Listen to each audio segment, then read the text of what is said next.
a little bit of a different video. Also not the format it should be, but I'm really sorry about that. But I just feel like I just had this conversation with myself. Like, as women, I just felt like I needed to just go ahead and film it. You know, you get those like shocks where it's like, dude, just freaking film. Okay, so here's what it is.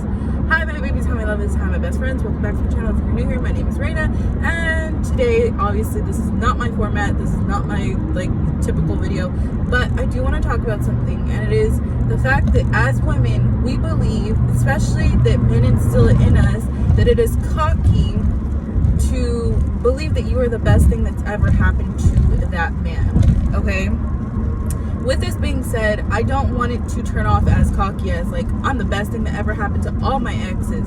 No, I'm not gonna sit here and say that. I've made mistakes in my relationships. I've, you know, forgiven myself for them, and I've also moved on from certain situations, which is totally fine. But as women, men tell us, and they always degrade us, which you might not think so, you may not see it, but I've been through enough toxic relationships to say I have personally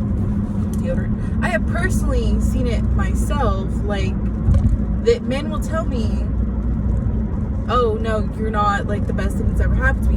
Why? Because they truly don't understand why I'm saying that. So now I want to explain to you why I do say that. Again, I'm not trying to be cocky, but just want to clarify that it's not a matter of fact of like, oh well, I will always be the best thing that ever happened to you. It is a knowing your worth, knowing your value, and knowing what you bring to the table in the relationship. For me personally, I know damn well, like I just know it, I bring the cups, the forks, the spoons, the napkins, the everything to the table. Like I bring it all. Even if you think that I'm being bitchy about it, I bring everything to the table. So if you see me screaming at you about something that's petty in your eyes, it's probably because I brought the forks, the plates, the spoons, the napkins, and you're bringing nothing, like at all. Like I'm bringing the gravy, the beans, the rice, the turkey, like I'm bringing it all. Like I am Thanksgiving and you are being God knows what McDonald's. Like that's what I'm saying, the bare minimum. And that's why I tell myself, and I still to this day will tell myself, I am the best thing that ever happened to my ex-boyfriend, because personally, I know that I brought all I could. I stayed as long as I possibly could. I know what I did. I know what I didn't do. I know, like, and I'm honest with myself. Like, I'm not gonna sit here and be like, oh, Reyna, like, you didn't do this, like you didn't talk back to him, like you didn't, like you weren't a bitch or whatever. Like hell yeah, I was a bitch. Like I don't care, but I was being bitchy for certain reasons. And why do they always come back? Because I didn't have bad intentions for them. And that's what I want to explain today, is that when I go into relationships or whenever I go into the talking stage, I never have bad intentions for a person. If I am spending my time, if I'm taking my time out of my day to talk to you, and I am sitting there saying like, I'm taking my whole day being all like chismosa about your business, it's possibly because I have all the best intentions for you. Either if I want to talk to you, I want a relationship with you, or I just want to get to know you. I am personally taking that time. Do I need to? Absolutely not. My time is so valuable. Okay? There's this girl on TikTok, her name is Cheyenne, I think, and she has literally taught me so much about my worth lately, because she does this whole like, I have 5 boyfriends, I have a whole line, like I have this, I have that. So I've been making a joke with the guy I'm talking to, like I'm just like, yeah, no, like you're gonna be a part of the line. He goes, fuck no, you better never put me in a damn line. He goes, you can do whatever you want, you want to go out, you want to do whatever you want, but you better not put me in a line.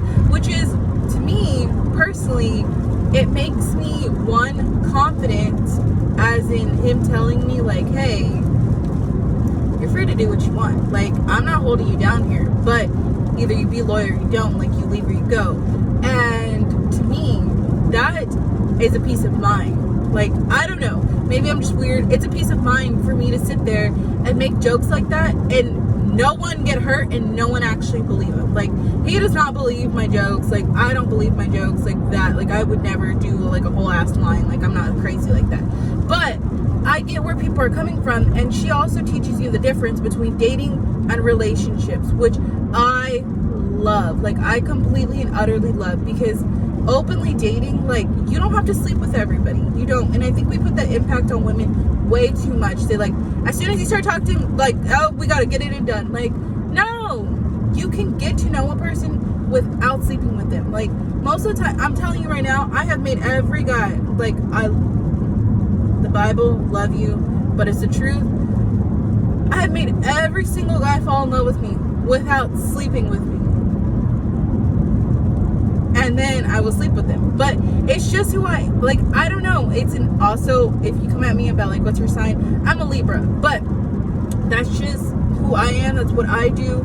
That, it's just comforting to me to know that I don't have to, like, get it and done and all of, like, I don't. I can talk to somebody for months, weeks, years, and don't have to sleep with them and automatically, like, okay, like, I'm in love. But I can also tell when people are in love. Anyways, moral of the story is knowing your worth and knowing what you bring to the table, because again, you do not have to sit here and be degraded by a man who probably does the absolute bare freaking minimum. Like, bare minimum. Like, when I call the guy I'm talking to, he has a big ass smile on his face, and I'm like, see, when you're happy to see me, it's like, that is fucking awesome. That is the best thing ever. That, I mean, it's the bare minimum, but you know what I'm saying? Like, it made me happy. Like, it makes me happy that he's, like, smiling his happy ass life away. Like, God, she's calling me again. Like, okay, again, not cocky, but it makes you feel good that you are the best thing in someone's life. And for him, like, he's already told me that. Like, he's like, you're the best thing that's ever happened to me in a while. I'm like, damn, Gina, like, I feel really good. I feel awesome. I feel phenomenal. And this is how all women should be treated. When a man answers the phone, he should literally be like, damn, you're gorgeous. Like, ooh, don't know how I pulled you, but he never pulled me though. Okay, so we'll leave it at that. So I just want to say that from the bottom of my heart, certain people do change you, certain people make you feel certain ways, and you need to know your worth. Like, stop playing around, stop BSing with these minimal ass guys, like, who do absolutely nothing and think the bare minimum is okay. If he's talking to another girl, drop him and go talk to another guy. We don't got time for that. We really don't. Trust me, I used to cry over my ex so much. Like, cry. Like, love me, choose me, pick me. Like, don't talk to other girls. Don't do this, don't do that. And it was just, like, the most horrendous thing I have ever done in my life. Like, I'm not even kidding when I told you I gained the strength to cut this man off, and I felt phenomenal. When I say I walked away from the most toxic man in my life, I was like, I did the damn thing. Like, I for real told him, I said, I'm at a different place in my life. Like, you do you, I'm gonna do me. And, you know, you had your chance to treat me right. You chose not to do it. And I'm heavy on my self-respect. Like, my respect. Either you love me or you don't. Anyways, I just had a little rant. I just wanted to share that with y'all. Like, stop playing ball with these little, like, boys who do the bare minimum. No, go find you a man who's gonna treat you amazing, and you are the best thing that ever happened in your ex's life, or his life, or that little boy you're talking to's life. You are the best thing that ever happened to them, because most of the time you will have the best intentions for them. And that karmatic partner that keeps coming in and out of his life, let me tell you, it's gonna bite him in the ass, and jealousy is going to get the best of him, and he will start saying shit he does not mean. I'll talk about karmatic partners later, but, like, I'm dead ass with y'all. Like, I want everybody to understand that I'm not playing when I say you are the best thing that ever happened in someone's life. Anyways, I love every single one of you, and I will see you in my next video. Bye, guys.